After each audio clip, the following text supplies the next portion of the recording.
어제 본문에서 예수님을 소개했던 이 요한복음 본문이 오늘은 침례 요한을 향해 그 카메라 앵글을 옮겨갑니다.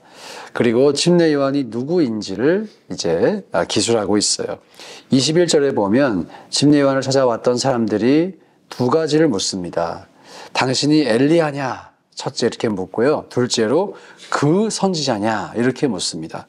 먼저 엘리야라고 하는 이 물음은 말라기 4장 5절에서 증거하는 여호와의 날이 이르기 전에 오기로 예언되어 있는 선지자를 의미합니다.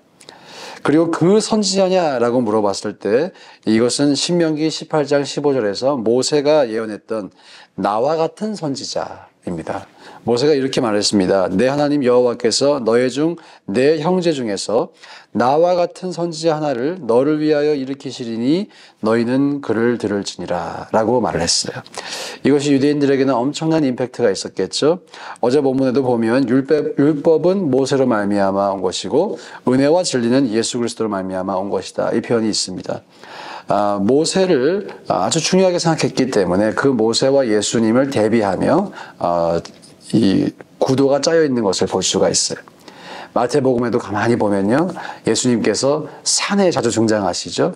그것이 산에서 십계명을 받고 산에서 하나님을 만났던 그 모세의 이미지가 에코처럼 울리고 있는 것입니다. 신약 성경에서 이 신약 성서의 저자들이 주력해서 기술하고자 했던 것은 바로 그 모세가 예언했던 그 메시아, 그 선지자가 바로 예수 그리스도이시고 사실 그 예수 그리스도는 모세보다 훨씬 더 뛰어난 분이시다라는 것을 기록하고 있는 것이에요. 자, 그렇다면 그 모세가 예언한 선지자가 예수님이 분명하겠죠. 사도행전 3장 22절에서 베드로의 설교에서 이렇게 베드로가 모세의 말을 인용합니다. 모세가 말하되 주 하나님이 너희를 위하여 너희 형제 가운데서 나 같은 선지자 하나를 세울 것이니 너희가 무엇이든지 그의 모든 말을 들을 것이라. 이렇게 베드로가 신명기 말씀을 인용하며 예수님이 바로 이 사람이다라고 증거하고 있어요. 그렇기 때문에 침례 요한은 그 선지자가 자기가 아니라고 말합니다. 나는 그 선지자가 아니다. 그리고 자기 자신을 무엇이라고 말하나요? 광야에서 외친 자의 소리다라고 소개하죠. 이것은 참고로 이사야 40장 3절 말씀을 인용한 것이에요. 그리고 참고로 이사야 40장 3절 말씀이 요한복음뿐만 아니라 마태, 마가, 누가 모두에서 인용이 됩니다. 그러면서 침례 요한을 설명하는 그 구절로 사용이 되는데 요한복음에서만 침례 요한이 자신의 입으로 직접 자신의 정체성을 이 이사야 40장 3절을 통해 설명하고 있습니다. 그래서 조금 특별하다고 할 수 있겠습니다. 다른 복음서에서는 이것이 3인칭으로 설명되지만 여기서는 1인칭 화법으로 내가 바로 그 사람이다 라고 설명하고 있는 것이에요. 자, 이렇게 침례 요한이 자기 입으로 직접 스스로를 주의 길을 곧게 하라고 광야에서 외친 자의 소리다 라고 규정하는 것이 보여주는 메시지가 있습니다. 이 이사야 40장 3절 말씀이 등장하기 전에 배경이 무엇이냐면요, 여호와께서 이스라엘의 범죄로 말미암아 예루살렘을 버리셨다, 먼저 그렇게 선포하셨어요. 그런데 그럼에도 불구하고 하나님께서 마음을 돌이키셔서 자신이 버리셨던 그 예루살렘으로 다시 돌아오실 것을 설명합니다. 이사야 40장 3절이 그것을 설명해요. 하나님이 다시 돌아오신다. 그렇기 때문에 떠나셨다가 다시 돌아오시는 그 왕을 맞을 준비를 해야 한다. 이런 의미예요. 그 왕을 맞을 준비를 하자.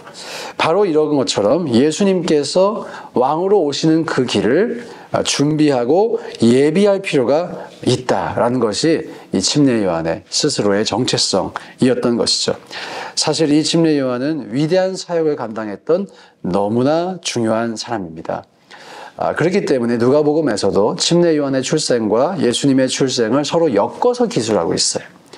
우리가 이 침례 요한이 잠깐 나왔다가 사라지는, 또 침례 요한이 직접 남긴 서신이 없기 때문에, 글이 없기 때문에 우리에게 크게 다가오지 않을지도 모르지만 정말 예수님의 길을 예비했던 아주 중요한 사역을 감당했던 그런 사람이었어요. 이 침례 요한이 오늘 본문에서 우리에게 보여주는 또 도전하는 두 가지 메시지가 있다라고 생각합니다. 첫째는 이 침례 요한이 아주 겸손한 사람이었다는 것이에요. 27절 말씀 한 번 더 읽어보겠습니다. 시작. 곧 내 뒤에 오시는 그이라.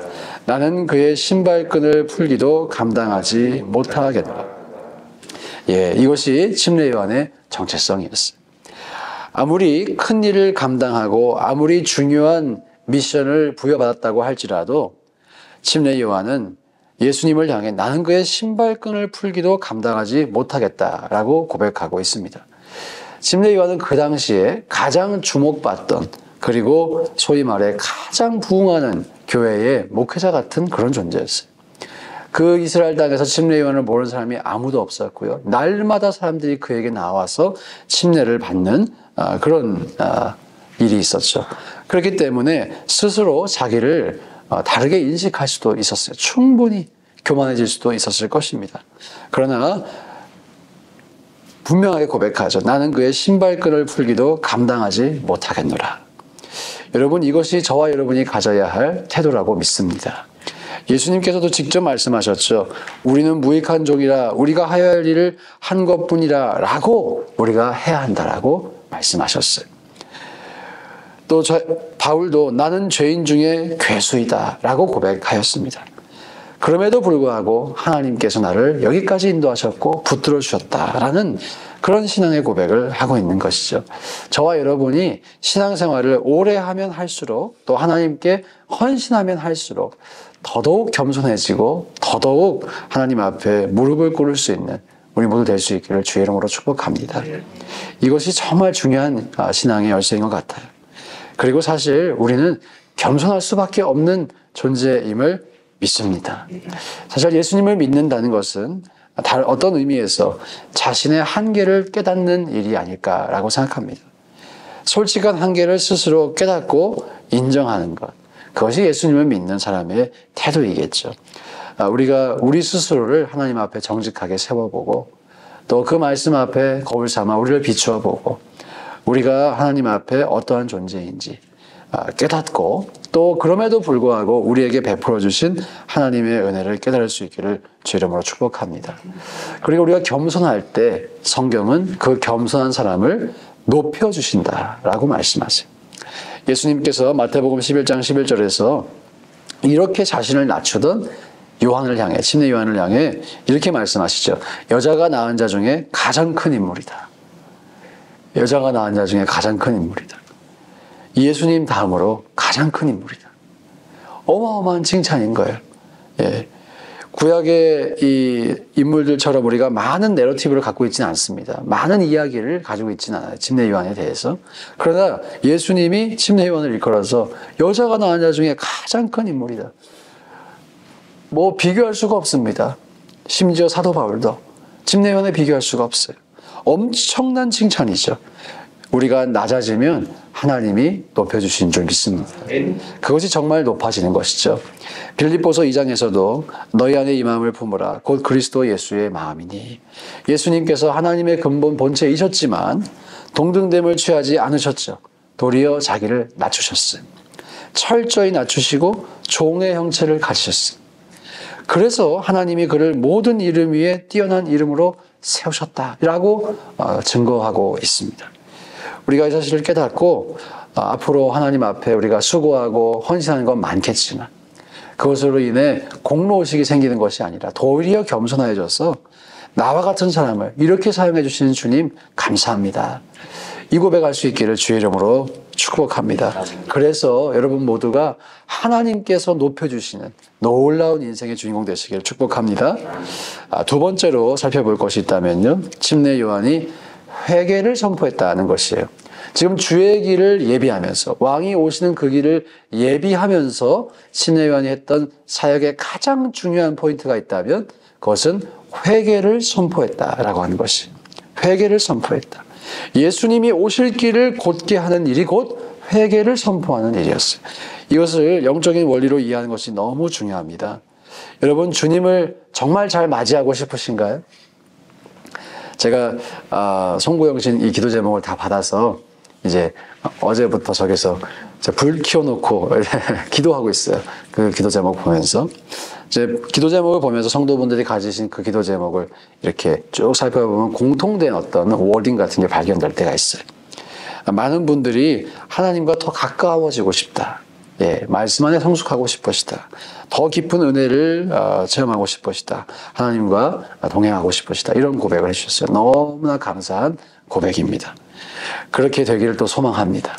예, 그렇게 될 수 있는 비결이 오늘 나와 있어요. 어떻게 할 때 왕이 우리에게 오십니까? 회개할 때입니다. 회개할 때. 우리가 거룩해질 때, 정결해질 때, 이런 점에서 우리가 우리의 생각을 거룩하게 하기를 원하고 입술도 거룩하고 우리의 행동도 거룩하게 될 수 있기를 축복합니다.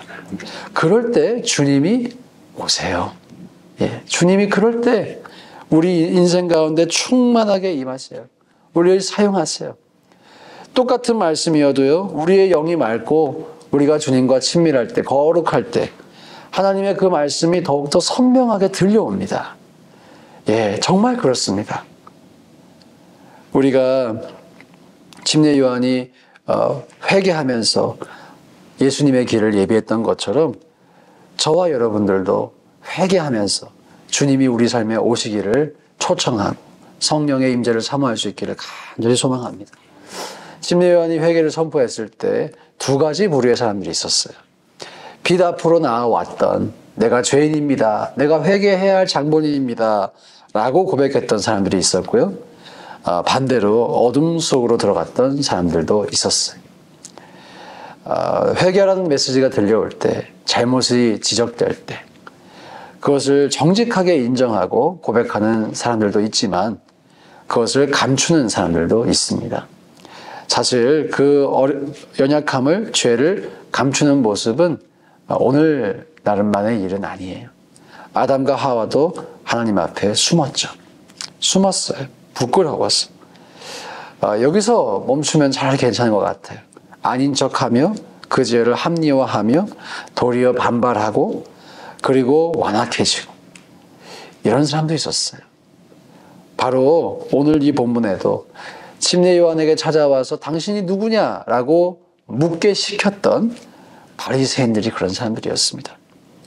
하나님 말씀은 너무나 잘 알았다라고 본인들이 착각했지만 자신의 말씀을 아는 것이 아니었죠. 주님과 가깝다라고 착각했지만 누구보다 주님과 멀었습니다. 결코 그러한 태도가, 완악한 태도가 우리를 행복하게 하지 않습니다.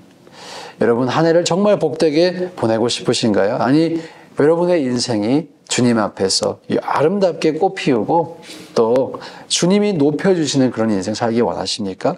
그러면 우리가 더 낮아져서 회개하기를 소망합니다. 사랑하지 못한 것도 회개하고 용서하지 못한 것도 회개하고 혈기를 부린 것도 회개하고 인내하지 못한 것도 회개하고 입술이 부정하였다면 그것도 회개하고 하나님 앞에 온전하지 못한 것 우리 철저히 회개할 수 있길 원합니다. 그래서 주님이 오실 길을 우리가 예비할 수 있기를. 내 인생에도 주님이 오시지만 내가 회개하고 겸손한 인생을 삶으로 말미암아 이제 다시 오실 그 주님을 우리가 예비하는 그런 인생 살 수 있기를 존귀하신 주의 이름으로 축복합니다. 함께